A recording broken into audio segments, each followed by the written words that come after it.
Alors, bienvenue tout le monde. Welcome everybody. We have the pleasure tonight of having Kattrin Wittig with us. She is a PhD student at Université de Montréal. She is a Trudeau Fellow. She's received a Trudeau Scholarship in 2012. And she has traveled quite a lot in recent years, going to Burundi for field work, but also because she's taken a real special interest in the region. And tonight she will give us a presentation on the obviously sometimes not easy transition from rebellion to political life. So without further ado, Kattrin will present her presentation. I just want to point out though that as you would figure it out yourselves, she is at Université de Montréal, therefore she is perfectly fluent in French. So she will present in English, but she is perfectly able to take questions in French and in English, and if you feel like it, also in German. Thank you very much. Thank you very much. Yeah, first of all, I want to thank the Fragile States Research Network and the University of Ottawa for their invitation, and special thanks go to Marie-Ève who actually facilitated this invitation. So for me today, it's a great pleasure to share some of my findings of my doctoral dissertation that I'm currently working on at the University of Montreal. So in my research, I'm interested in what the scholarly community has come to refer to as rebel-to-party transformation. That means the integration of rebel groups as political parties in the post-peace accord political system. And I'm especially interested to see how their armed struggle affects the way that they engage in politics after officially renouncing the armed struggle, and the implications that this has for peace and democratization prospects. So my research builds on an in-depth case study of two rebel groups in Burundi. The first one, the CNDD-FDD, or the Conseil National pour la Défense de la Démocratie, Force de la Défense de la Démocratie, has become Burundi's current ruling party. And the second one, the FNL, the Force Nationale pour la Libération, has become one of the major political competitors of the CNDD-FDD.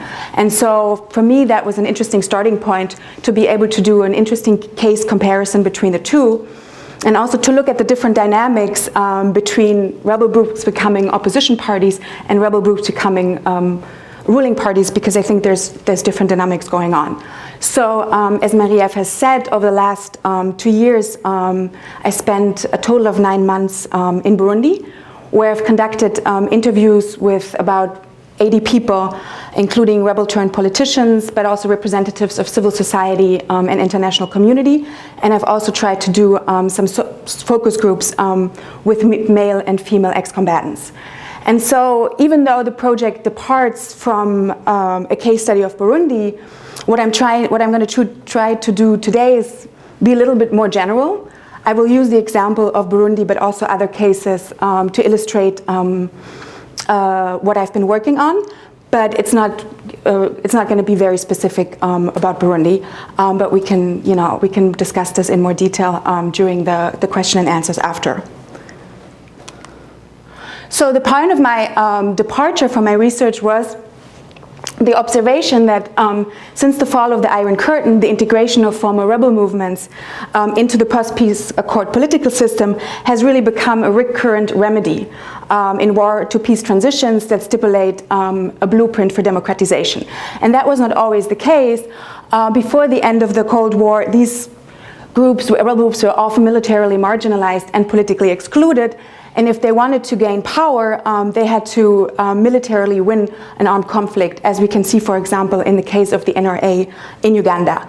So scholars are only beginning to understand the short-term and long-term implications of integrating former armed movements into the post-conflict political process.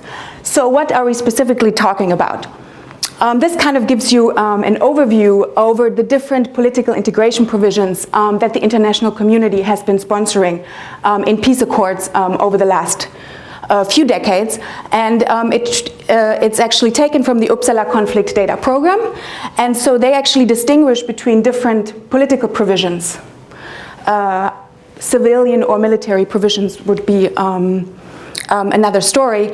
And so these are the different political provisions that have been developed in order to integrate rebel groups or rebel fighters into the political system. So there's rebel to party transformation, there's the integration into government, into civil service, the holding of national talks and power sharing, and elections.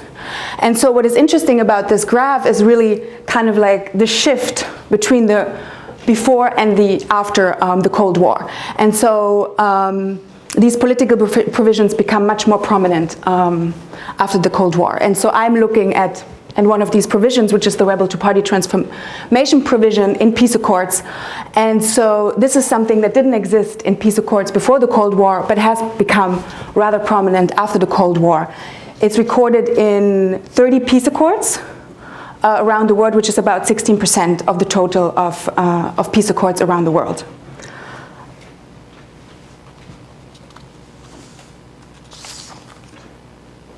So scholars estimate in general that there are currently probably about 45 rebel groups that have transformed into political parties, and that really around the world in contexts that could be as different as Burundi, El Salvador, Nepal, but also Kosovo.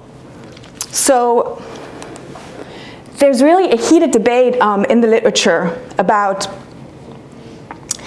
the risks and benefits of including rebel groups into the political process.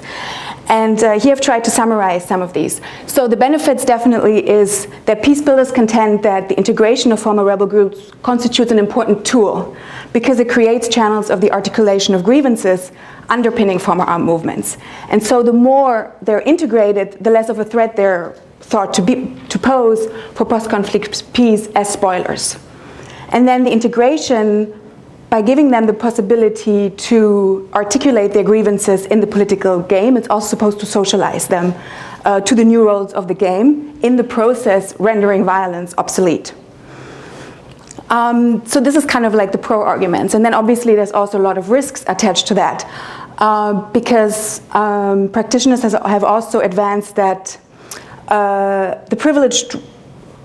this privileged role that is given to these groups can jeopardize peace in the long term because it sends a dangerous message that violence pays as a means of political advancement and might encourage other groups to do the same in order to access power. Then it also poses a variety of ethical dilemmas, including potential negative implications of amnesty and continued impunity, which might also fuel the continuation of using political violence as a political tool. In addition, it's become clear that it's become extremely difficult to try to transform former hierarchical militaristic organizations into legitimate democratic actors willing to accept the new democratic rules. And violence often remains an important political tool of these actors. And I'll talk about this more in my presentation. So what has the scholarship been looking at? Really from Burundi to Nepal, from El Salvador to Kosovo, scholars initially examined the conditions under which rebel groups succeed or fail in integrating the post-conflict political arena. And it was really kind of trying to do a snapshot of this transition period between, just before the end of the war and the peace agreement, and then what happens afterwards and how are they able to do that transformation. And scholars generally said that they identified factors at 3 different levels, which was internally through a high degree of internal cohesion, domestically through a high degree of popular support, and internationally through a high degree of international legitimacy and how their struggle is perceived as legitimate or not by the international community. However, it's been always extremely challenging for the literature to define what does it actually mean to successfully transform a group. So this is also kind of like what I'm trying to work on in my dissertation. I have a chapter of trying to develop indicators of how we can measure success, because success has usually been measured with a very limited baseline criteria of officially renouncing the armed struggle and being able to access legislative or executive power. But it hasn't really said much about the internal reform process. And so looking at these kind of indicators, also maybe over longer periods of time, because this is also going to change. Often you say there's kind of like this honeymoon period where rebel groups transform into political parties and maybe, really try to induce change, and that might change at a later date. So kind of having these criteria and looking over it in a longer period of time is something that I'm trying to do in my dissertation. So after the snapshot, the long-term implications have been less studied and understood, and this is really a new research challenge, as I would say some of these transformations come of age. And so in recent years, we've really seen kind of like the difficulties of these actors to renounce political violence once and for all. And if we look at cases like Burundi, the CNDD-FDD and the FNL, but also cases like Renamo in Mozambique, the Maoists in Nepal, these organizations have continued to recur to violence as a political means and try to further advance their goals. And so this really goes in contrast to what I tried to discuss earlier, that the political integration was really supposed to be the starting point for the group's steady transition from armed actor to peaceful political party. And so this kind of socialization that was envisioned to help them, give them the possibility to articulate their grievances, making the use of violence unnecessary process, has not been shown in the empirics. And so I think it has to do that these approaches incorrectly claim that the respective recourse to political and violence struggle are mutually exclusive. But in fact, what we see in many international brokered democratization processes is that democratization and violence have become intrinsically intertwined. And trying to understand these kind of dynamics is something that I'm trying to do in my dissertations. So just to summarize, these are some of the key questions that are driving the research. Why do some rebel groups transform into ruling or opposition parties while others do not? How does their history and legacy of armed struggle affect the way in which they engage in politics? And also, what are the long-term implications of wartime organizational structures, internal power structures, and mobilization strategies for the behavior of these groups? So in my dissertation, I review and critically engage with the literature. And so I try to identify 3 different waves of the literature and kind of like look at what they've helped us to understand, but also at some of the shortcomings, and try to build on them. And then I use the case of Burundi to also show some of the shortcomings of the scholarship and how the case of Burundi might help us to build on the scholarship and to build on some of the lacks that it's been showing. So the first wave of scholarship was really characterized, as I've alluded to earlier, by this very linear view of the transition process, which is even illustrated in, I think, sometimes I don't even want to use the term rebel to party transformation, because it kind of already has this natural progression idea from a gradual process from armed movement to peaceful political actor. And so there was in the initial scholarship really the quite firm distinction between rebel groups and political parties, and rebel groups being the ones that use violence and political parties that use only peaceful means. And if we actually look at the empirics, there's no linear process, and we're more looking at a kind of like a cyclical process. And in addition, rebel groups themselves actually frame their armed struggle, and it came out in a lot of my interviews, as intertwining political and violent study means. And so it's really kind of like, for me, it was really the incarnation of Clausewitz's saying of, war is the continuation of politics with other means, and that's really how they define it themselves. For example, if I take the case of Burundi, we have the Palipuhutu FNL, which was initially founded as a peaceful social movement in the Burundian refugee camps in Tanzania. And after the political ethnic massacres, especially of 1972, many Hutus had to flee Burundi due to the increasing state repression. And so the Palipuhutu initially really promoted the peaceful return of the refugees to their motherland. But when their call for dialogue with the Burundian authoritarian regimes at the time did not have any fruits, they decided to launch their armed movement, the FNL branch, in the 1980s. With the approach in the 1990s, early 1990s, of multi-party politics, they actually had the initial goal of abandoning their armed struggle in order to integrate the political process. This was denied to them, and so then during the Civil War, they really revived their armed struggle. So I think this is kind of an interesting trajectory of this kind of like cyclical model of like maybe predominant political means that are employed, and then violence, and kind of like how can we understand the intertwining of these two means. And so the second wave of scholarship really more highlighted the path dependency of rebel legacies and the difficulties of transforming these actors into peaceful political actors. And it was really about looking at what they called the rebel legacies, that the militaristic kind of organization, the hierarchy, the secrecy, will continue to play a very, very important role in how these organizations engage in politics. And I think that was a very important move forward in the literature in trying to help us to better understand that process. At the same time, I think what was interesting for me during my research in Burundi, I think there needs to be more of a twinning, what I call the twinning of the legacy. So there is the legacy of the armed struggle and the military organization, which will be very, very hard to reform and which will continue to play a very important role post-conflict, even though that's also a very difficult term because, conflict might still be going on despite the official end of the Civil War.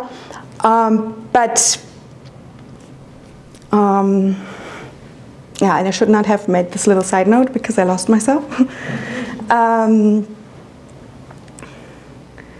What I wanted to say was that I think that was really important that we have these rebel legacy and kind of this path-dependent model. But I think the path-dependent model goes farther than just to the rebel legacies. It also goes to the legacies of the authoritarian regime and the ancien regime against which the rebel group took up arms in the first place. So in my dissertation, I have a chapter, for example, comparing the CNDD-FDD with the UPRONA. So CNDD-FDD, the current ruling party, and UPRONA, the former single party. And I was really struck by some of the similarities between the two organizations about how they organize, how they are present in the interior of the country, how they control the population, but also how they use and manipulate their youth movement for political ends, and how the youth movement has been used to, for example, replace police and administration. And I go through some of these examples in detail in my thesis. So then the more recent third wave is really kind of like the wave that I would, kind of like locate myself in. It's more looking at the hybrid nature of rebel groups that become legalized political parties, and look at the dual nature of political and armed struggle, and kind of like frame it as something as one side of the same coin, and then kind of looking at the trajectories and how intertwined political and violent struggle become in the politics of this movement. So I'm actually only at the beginning of trying to get a grasp at that. One of the ideas is comparing patterns of violence during the war and after the war, because that's also pretty striking that there's very similarities between the communities in Burundi that were affected by violence during the war and also post-war. And that goes back to a competition between the CNDD-FDD and the FNL for the legitimate representation for them of the liberation struggle. So we have, with a colleague, we've had some data where we've looked at a comparison between patterns of violence during the war and after the war, and it was really striking to us how kind of similar these things can go. And so, yeah. Then to kind of go a little deeper into some of the things that I've identified, is that's what I'm actually working on right now, is really trying to identify some of the legacies of armed rebellion for the post-conflict political system.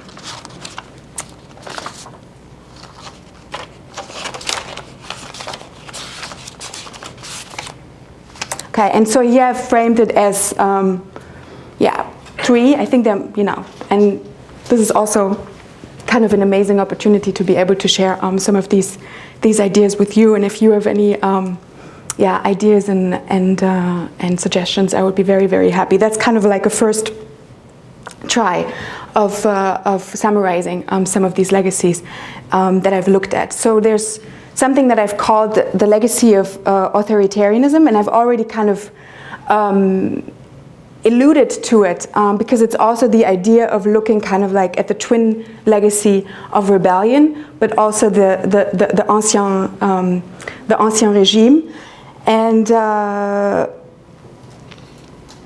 think for the rebel legacies, there's really the importance of secrecy and discipline and hierarchy that a rebel movement has to be developed in order to effectively challenge the government.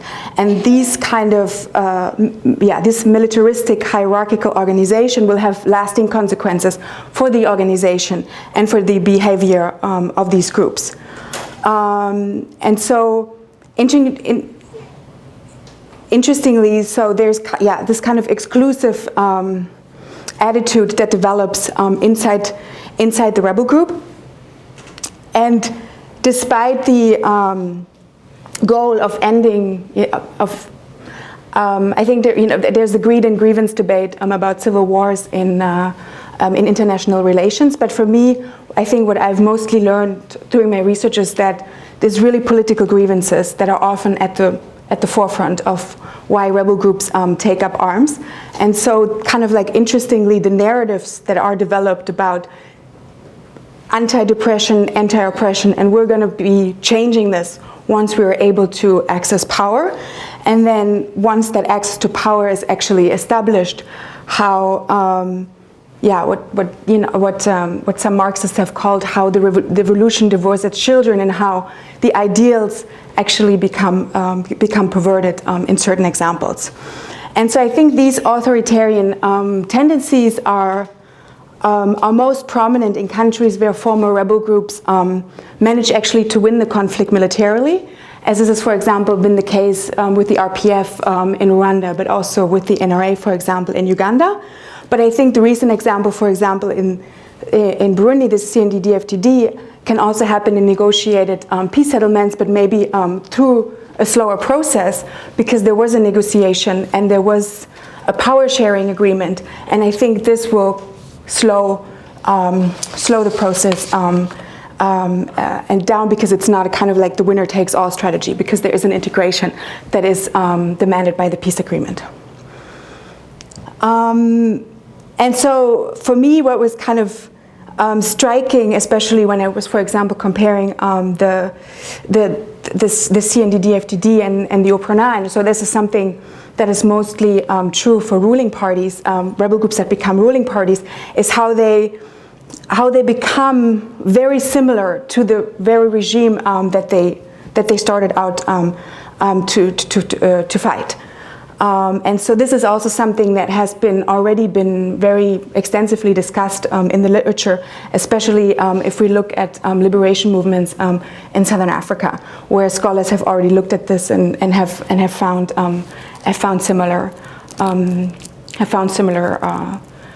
similar conclusions. So that's kind of like the first legacy of authoritarianism. Then the second one is what I've called the legacy of liberation ethos. And this was really striking to me as kind of like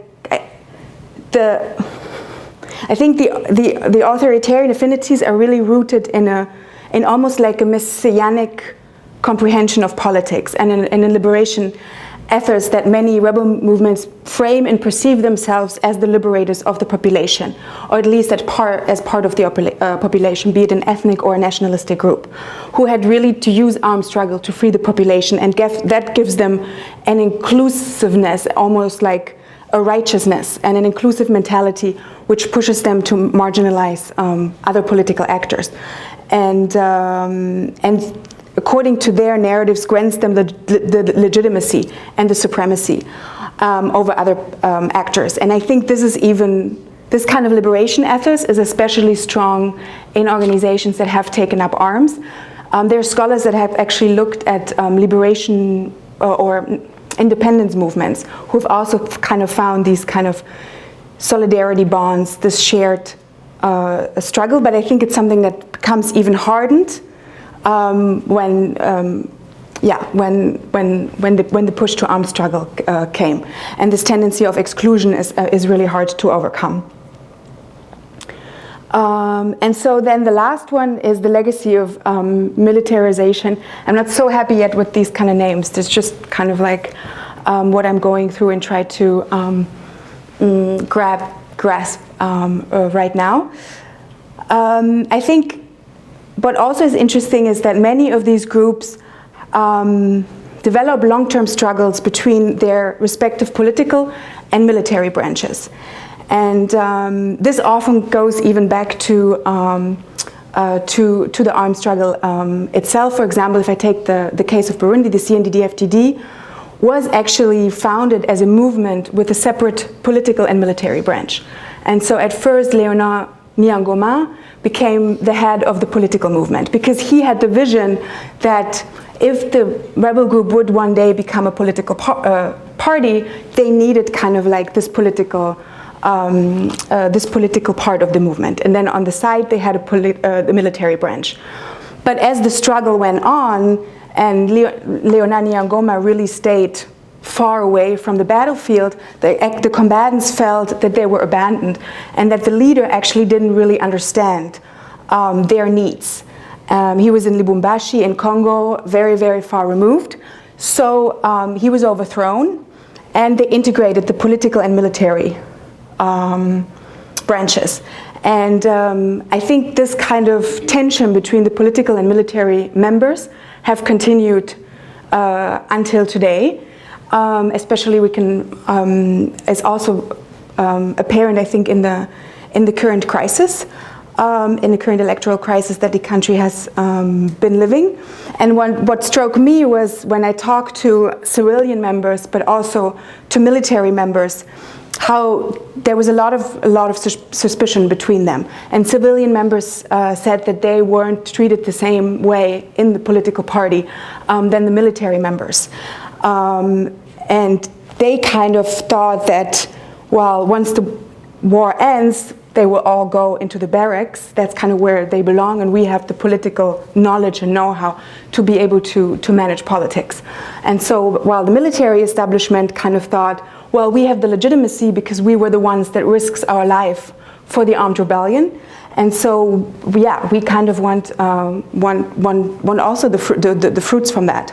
And so I think this kind of continuous struggle between the political and military members is very important, and I think that's something that the literature still hasn't really looked at, as kind of like these internal power struggles and how they vary, how they evolve over time, and how they influence how these actors engage in politics. What I think is striking, for example, in the case of Burundi, and I talked to some colleagues about it. So just to give the background, because I don't know how many people are familiar with the case, but for the last few months, Burundi was hit by a very, very deep political crisis, which was immediately triggered by the president's decision to go for a third mandate. I think there's much deeper reasons for that crisis, but the immediate trigger was his decision, or his party's decision, to run for a third term, or what they would say is actually a second term, because the constitution is ambiguous on on this. And so we have seen popular contestation for quite some time. But with the coup d'état attempt that failed, kind of spirit, or this contestation spirit was dropped, and the regime went for election and pushed for election, and Nkurunziza was re-elected, but is still facing potentially a renewed rebellion and contestation against his renewed term. And so I think what was striking for me during the crisis is, as observers, we were looking at high-level defections during the crisis of very high CNDD-FDD members. For example, the president of the National Assembly, the vice president of the country. And I think a lot of observers were saying, oh, the regime is crumbling. These are very, very high-level defections who will have a very important impact on the regime. But the regime stayed very resilient during that crisis. And I think with some of the people I've spoken to, it's because the military establishment actually remained rather strong and cohesive so far. The question is how it will turn out, especially with kind of like the divisions in the army that are developing after the coup d'etat. But it was mostly the political establishment, the intellectuals that were sidelined, but the kind of military establishment continued, and so far has been rather resilient. We will see how this will develop in the next few months. But I think it also kind of showed to me the importance of looking at these kind of internal power struggles between the political and military branch and how they evolve over time. So yeah, so these are kind of some of the ideas I've been looking at. So let me, because I'm running out of time, but yeah, I'll be very, very happy to take any questions. And so let me just conclude in saying that I think that these legacies of rebellion that I've tried to identify really should prompt us to rethink the promotion of the conversion provision in peace accords. And also what's interesting for me as an international relations scholar, what are the possible international assistance that we can give. And so I think for me there's two key questions that emerge. There's first the fundamental question of the risk and benefits of promoting this conversion process, and do the risks outweigh the benefits. And for now, I think what is the problem in the literature, and that's also some ideas for future research avenues. I think the literature has been very, maybe even obsessed with kind of like the rebel to party transformation. But what we actually haven't really looked at is the different avenues that rebel groups can take. They can transform into political parties, but as we've seen with the slide, it's only 16% of the peace accords that actually promote that. And so what happens with the other groups? I'm, for example, working with a colleague on a project where we compare Burundi and Côte d'Ivoire and say, okay, Burundi, we have a case where there was a transformation into the ruling party. In the case of Côte d'Ivoire, the Force Nouvelle actually didn't integrate, didn't form its own party, but integrated an already established political party. And so I think as the literature moves on, it would be very, very interesting to look at these kind of different trajectories and what is their impact on peace and democratization prospects, and does it make a difference the way in which we integrate these groups. And I think we're only just at the beginning of trying to understand that. And so second, if we promote the conversion process, then there's a challenge of how local and international actors might help to mitigate some of these authoritarian affinities that I've tried to talk to you about today. And I think there's been some international assistance. There's been, for example, I mean, the most prominent case is the case of Renamo, where the UN actually set up a trust fund of several $1 million in order to help Renamo to transform into a political party. Other than that, it's been more very limited kind of ad hoc assistance, and maybe there's some more innovative way, especially also if we think about indicators of how we can try to maybe accompany these groups in their transformation process. So yeah, and I'll stop here and be very happy to answer your questions. Thank you very much.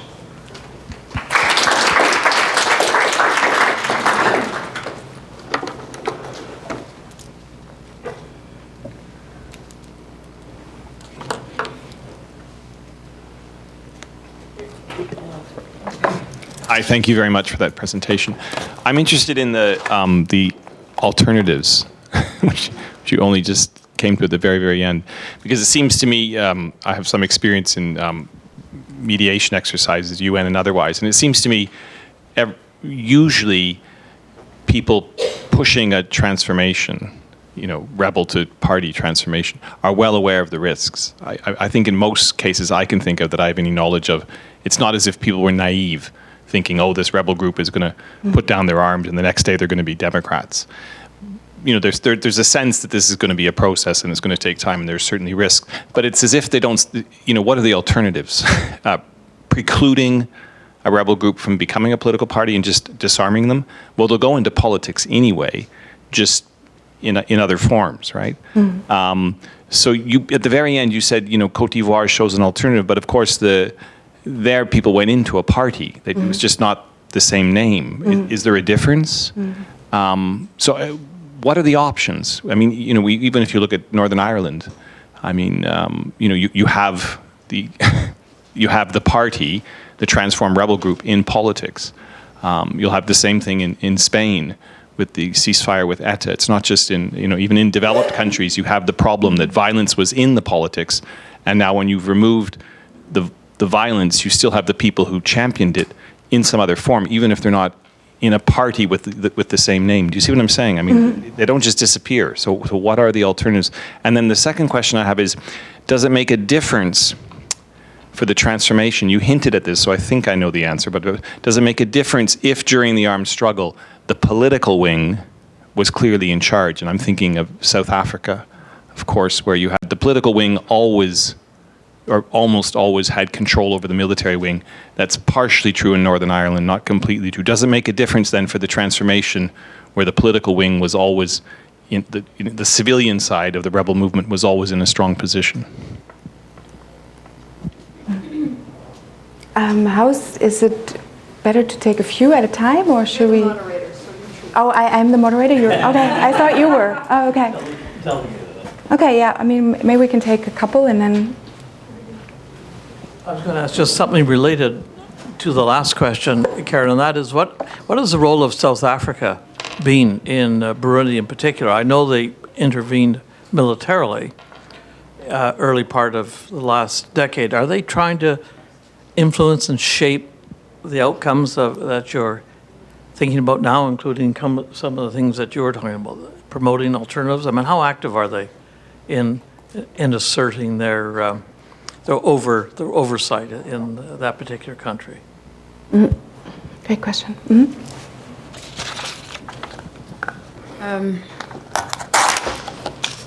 I think my point is to do with, there's a point where you said that it's not really about greed and grievance in Burundi, but I think it's actually a mixture of all three, which is greed, grievance, and political struggles, in the sense that it doesn't matter which party has been there, it doesn't matter which ethnic group has been there, it's always been about the three factors. And actually when you talk about political... And how do you, do you distinguish grievance and political? For me, political is more of the power struggle. Grievance is more, at least as far as Burundi is, you understand my point? Yeah. Great. And I come from Burundi, and I'm also doing I'm a master's student in conflict studies, and I keep being, let's say, mesmerized, but by the lack of political power actually that we have. I don't really consider our politicians. I consider them as authoritarian rulers, but not really political rulers, and mostly maybe military or rebels. And I think that maybe that's what our country needs, is a change from armed conflict to president of the republic, or military to the leader of the country. And I think that's where we really we need some kind of tuning in a sense. So to me, it's a struggle based on 3 points: greed, grievance, and political. Want to answer this? Yeah, I'm thinking of maybe I'll leave it at the 3, but then I'll definitely come back to you. So yeah, great questions. Thank you very much. Yeah, I mean, a lot of them I've actually grappled with for a long time, and I don't have the answer for alternatives. I wish I had. I think the problem is that you need to integrate them, because otherwise it would be very, very difficult to end the conflict. And so there's the need to do that. And I think, I mean, it's interesting what you said, right? I mean, the mediators also know of the consequences, right? They kind of know the long-term struggles, but they also think that they don't have another choice if they want to end the conflict. But there is, and I would say I don't think there's enough research on this yet. And for example, with the kind of comparison that my colleague and I are doing on Burundi and Cote d'Ivoire, there could be the hypothesis, and that's kind of like what we are working with. Well, you were saying, okay, in the case of Burundi, they became a political party. In the case of Cote d'Ivoire, they didn't, but rebel former warlords still are residing in parliament and run on the ticket of the RDR. So what's the difference? There are some scholars that have hypothesized that it is a difference because you're still dismantling the organization. While if the rebel group is allowed to live on as a political party, it's much harder to dismantle networks between former combatants, which are much more easily revived if the organization lives on as a political party. If it is at least officially dismantled and integrates another political party, maybe these networks will be less strong. But I don't think we've had, I think that's a very interesting hypothesis, but I don't think we've had enough research to answer that question. But I think that would be an interesting thing to look at. So maybe there is a difference between the two, between those two different options. For the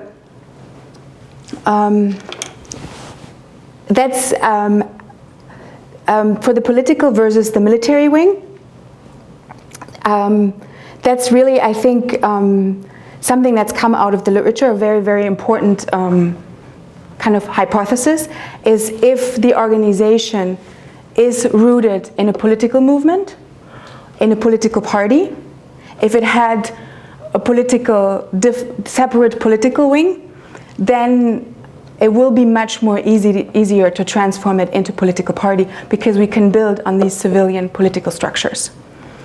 At the same time, I think it's more complicated than that because, as the case of Burundi shows, there was the willingness to have this separation, but then the combatants in the field put that separation in question and said, actually, no, this is not how we want to run this organization. We actually need an integrated political and military leader. So maybe the kind of possibility of building on that political structure in the post-conflict was kind of like destroyed in the middle of the war.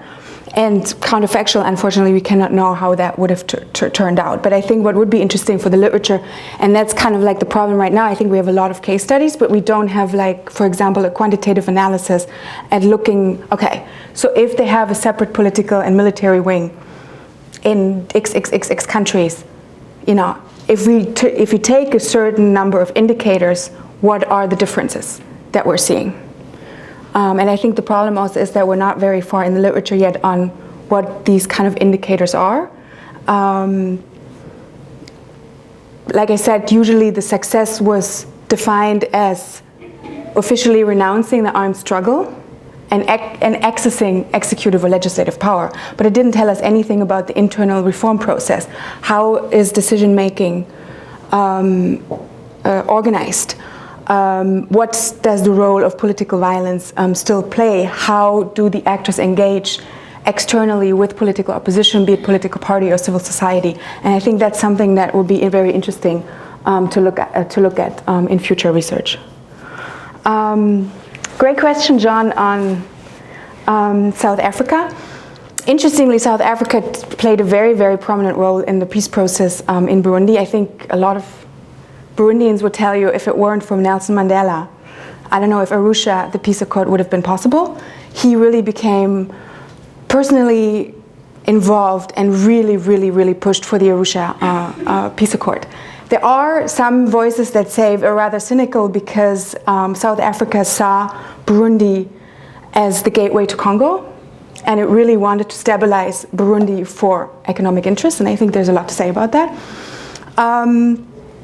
What was also interesting, I think, is that the reading of apartheid, and there were always a lot of similarities made between the ANC and the CNDD-FDD, and it was actually only with the South Africans that the CNDD-FDD was integrated in the peace negotiations.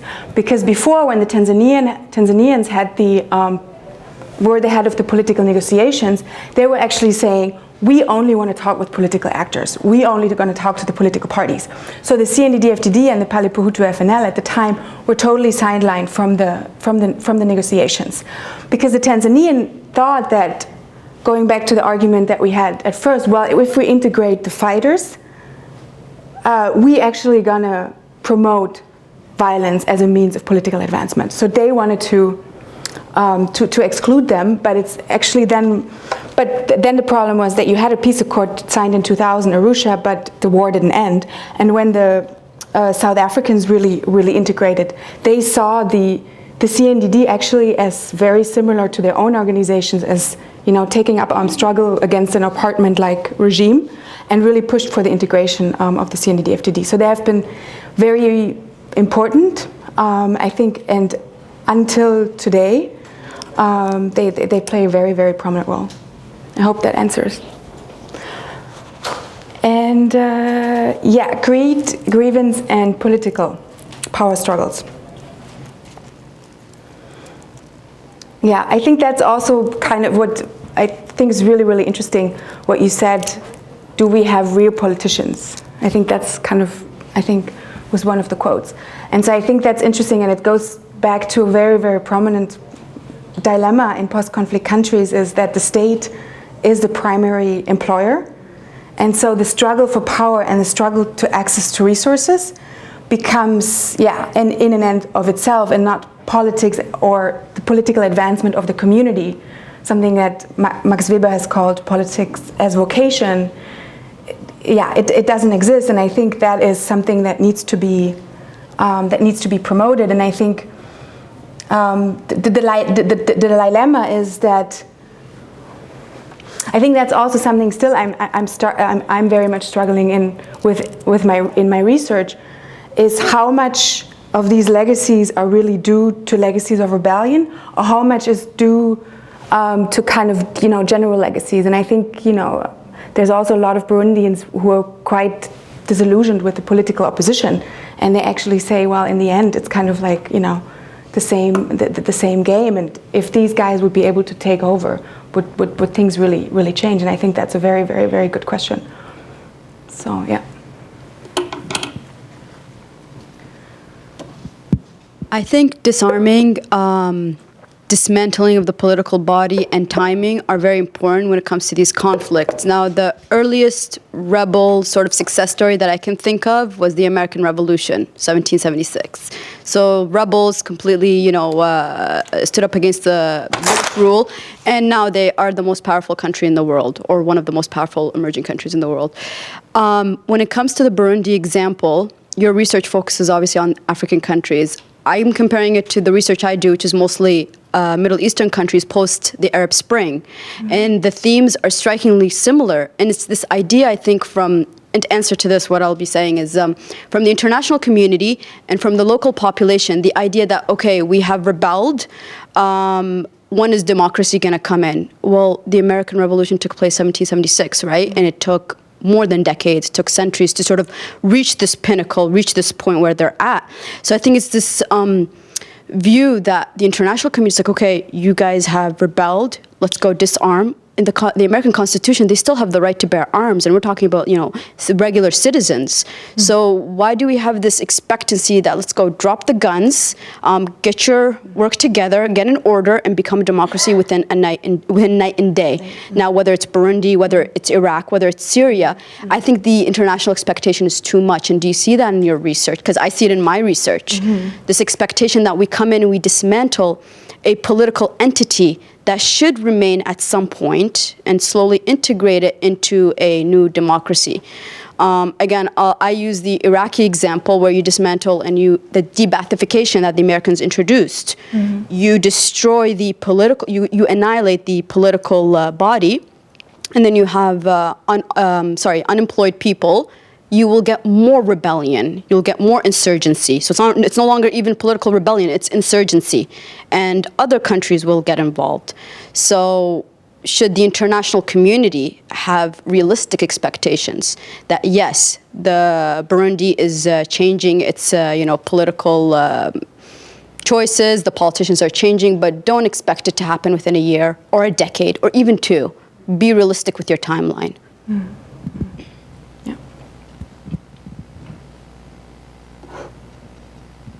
It comes to my left.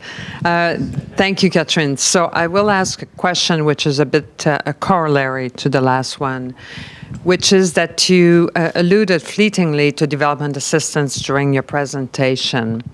And I would like to ask you whether you've given some thought, and probably you have, as to when is a good time to intervene on the part of the international community with development assistance in these situations. And certainly when I was at the World Bank, there was always quite an internal debate as to what kinds of assistance should be provided in these situations. The debate going sort of like this: very important to go in now that we have some form of stability with a strengthening of the institutions, and other proponents saying, no, we don't want to go there, it's too dangerous, we're really going to concentrate on grassroots, building civil society, NGOs, and so on and so forth. So with respect to Burundi, for example, can you give us a bit of a comment as to what the level of involvement has been in international development, whether it's been frankly helpful, and if you had your druthers, what kind and what level of assistance would you like to see coming from the donor countries in situations like this? Thank you. Thank you, Kattrin, obviously, for this great presentation. One of the questions, or a question I have for you, the results you're presenting mostly deal with the rebel groups transitioning to political life and not their surroundings. But in the introduction, you said that you also interviewed civil society actors. I'd be curious to know some of your results with regards to what they said. One of the reasons I'm asking this, and maybe I'm just misreading the Burundian situation, while I was, when I was there a while back, conducting interviews, I was just struck by the fact that, and I wasn't talking to politicians or I wasn't talking to anybody that'd be in the military, and I was just talking to civil society actors, and I was just struck by the fact that so many of them just kept talking, and we've talked about this, you and I, but kept talking about this mentalité du maquis. And so I wonder how civil society or how other actors in Burundi perceive this this transition, and if they aren't already picturing them as different, as not necessarily politicians, and engaged in an already to be expected flawed transition. So if there isn't, this self-fulfilling prophecy here on the part of other Burundians watching this this transition. Yeah, great question.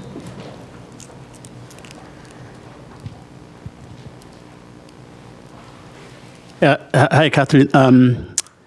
First of all, I think, let me say this, I'm very, very surprised to see how knowledgeable you are after 90-day stay in Burundi. Oh, 9 months. 9 months. 9 months. Oh, 9 months. Okay, I mean, it's still not got very, it wrong. Okay. It's still not very much. Well, exactly. Yeah. So my question is, the current crisis, is it really linked to the unsuccessful transformation of the rebel movement to the political one, or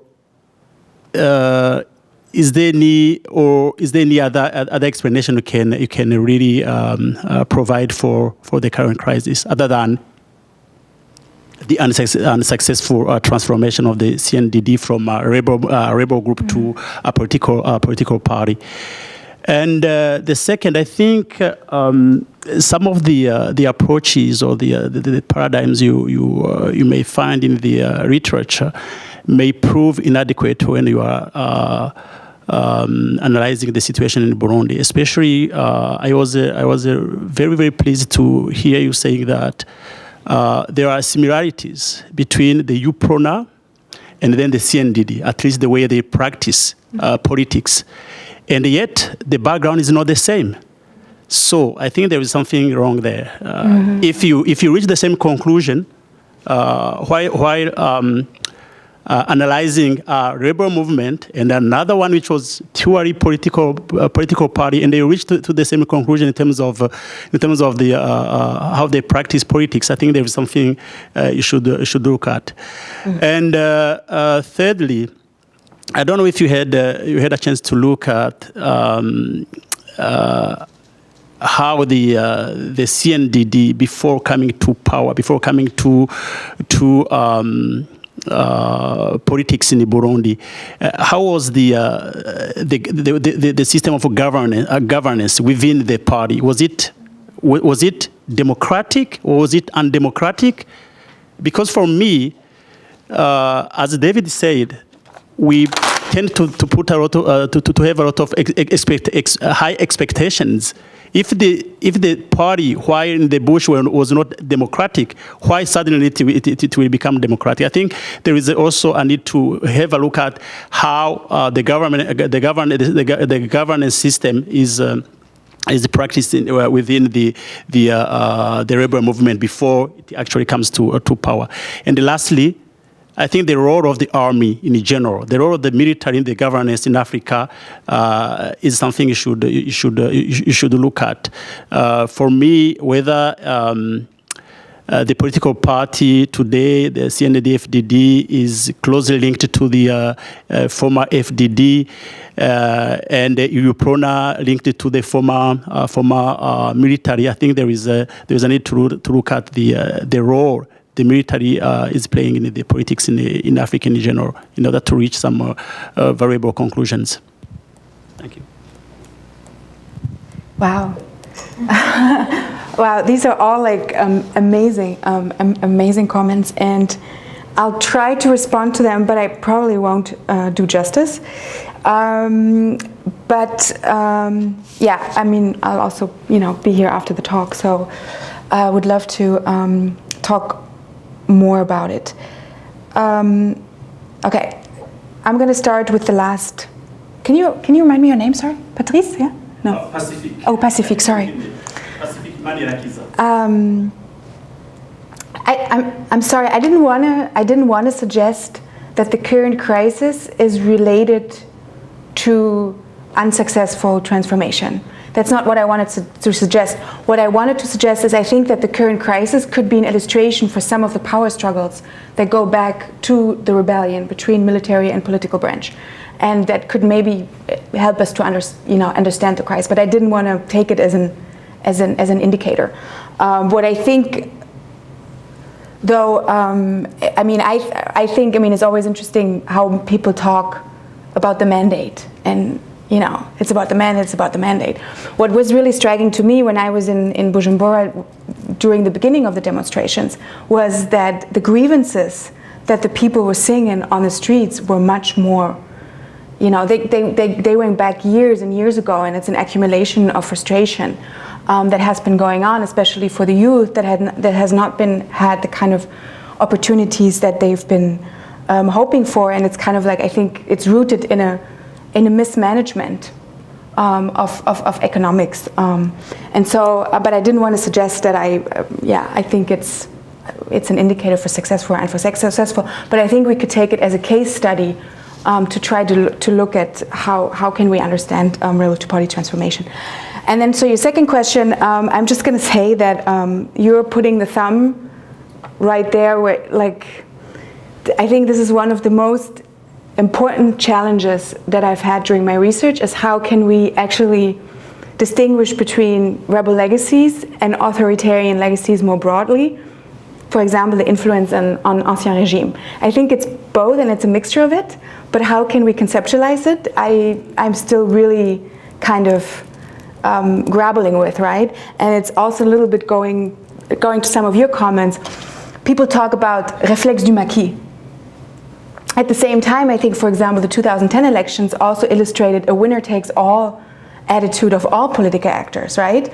I mean, it's really hard to know what happened in 2010. Did we have free, fair elections? Probably more or less fair, with certain irregularities. At least that's what national, international observers told us. But the political opposition was like, oh no, yeah, we have to. I think they were looking at Kenya and Zimbabwe, and we're like, oh no, we're going to boycott, and we're going to get like a national unity government out of it, and we'll be able to go into politics. And so you have this kind of winner-takes-all mentality of a lot of the political actors, right? And so what is really related to the armed struggle and what is related to authoritarian politics more broadly? That's really something I'm conceptually struggling with a lot. So thank you so much for that comment, but you're putting it right, like the thumb right where it belongs. Yeah, another interesting question, and I've tried to look at this as kind of like comparing political decision making during and after the war. I don't want to take too much time, but I mean, I would love to, chat with you more on this one. But I think it would be, I would take a long time to answer that question. And thanks for, Fab and FDD. I think that's also a great comment that I could definitely look at.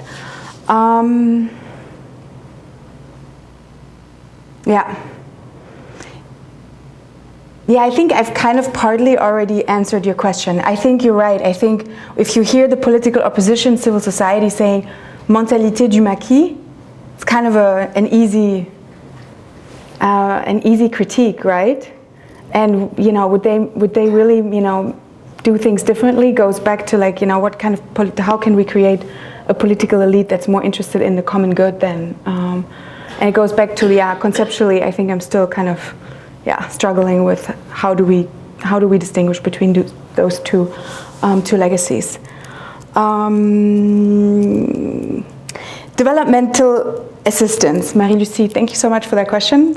I think actually you should actually ask that question to Marie-Ève, because she's been working on development assistance in Burundi specifically. So I'm not an expert on it. I've looked at it a little bit. I think it's crazy if that would go back to John, who's already gone. I think it's crazy the kind of political attention and assistance more broadly Burundi's gotten, even though it is a very teeny tiny country. But I think the Rwandan genocide experience helped that big actors like Nelson Mandela, but even Bill Clinton, got involved and really wanted to push for a peaceful solution. And I think some of the donor conferences that have been organized on the UN level before the crisis, and the kind of money that came out of these conferences was really, really quite impressive for a small country that Burundi is. So I think there's been some really amazing donor engagement. Now the question becomes more, how could that aid be leveraged? Also maybe in order to help mitigate some of these authoritarian affinities that I've tried to talk to. And obviously what's been always you said about the international community is, in the end, this crisis goes back especially to, at least 2010, probably, much 2005. With the accession to power, there were authoritarian tendencies that displayed from the very beginning, from the first day. But the international community was, still stable. And we kind of know this Pierre Nkurunziza guy, we kind of know how to deal with him.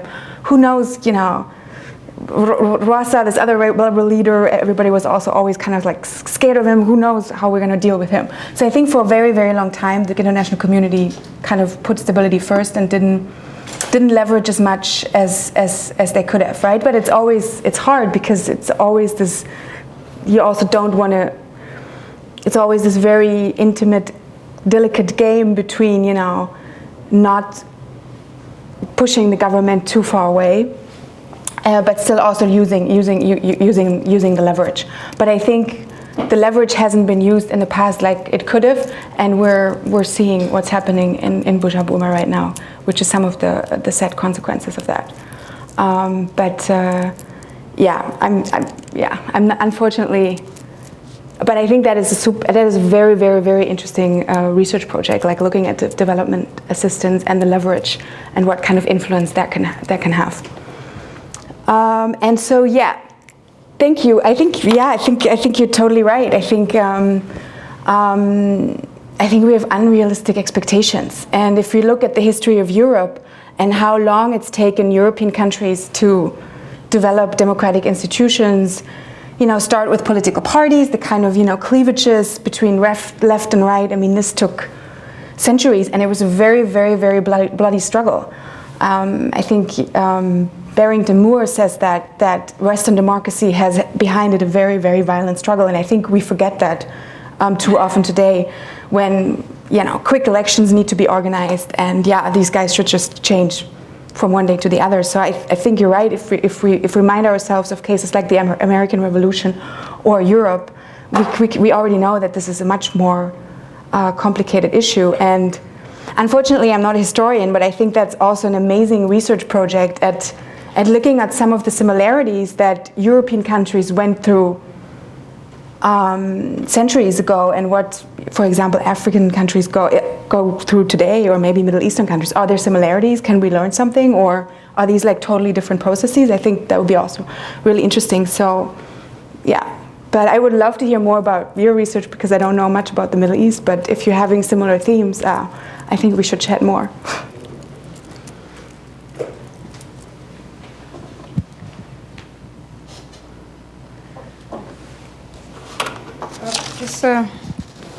I think to go back to what she said and what you said and what she said as well.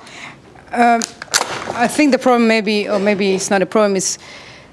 I think the rush to have, first of all, democracy in Burundi, and then a rushed mediation is why we are seeing the ambiguity of the peace treaty, the Arusha peace treaty in Burundi. And hold on, I was trying to write my question. And to me, it's, yes, now we're at the crossroad, but even when you try to discuss among Burundians, we don't really see, yes, we remove Peter Nkurunziza, then what? What are the alternatives? Where are we going to go after that? And even when he was talking about alternatives, I think the first thing is even for the international community to be accountable for what they're trying to at least what they're forcing us to do. When we rush into things that we don't understand, we didn't understand democracy. I remember that's the time I was supposed to vote. I didn't understand what I was voting for. So if I don't understand why I'm voting for, then it means even those who are following me may not understand. So we're being forced upon a system which I believe works, but only if you understand it. If you can't understand it, why impose it? And if we see ambiguities in the peace treaty, why do we go ahead for the sake of short-term solution? Go ahead and have people sign it and say, oh, this is what we're going to do. Because then this cycle is not going to stop. Tomorrow we have other Peters. Tomorrow we have other whatever powers we've had. So to me, my question is, as a researcher in the field, what do you see as today's problem that Burundi has? What do you see as a possible alternative or a possible, at least, path that we can follow to ensure that this doesn't keep happening every 10 years? Mm. Heavy question, and that will be the last one for today. We should chat. Yeah, it's a very heavy question. I can't answer that question. What is interesting to me is you saying. I mean, I think you have to ask that question to Burundi people. What was really striking to me during my research, because you said something I well, I was supposed to vote, but I didn't really know what I was voting for.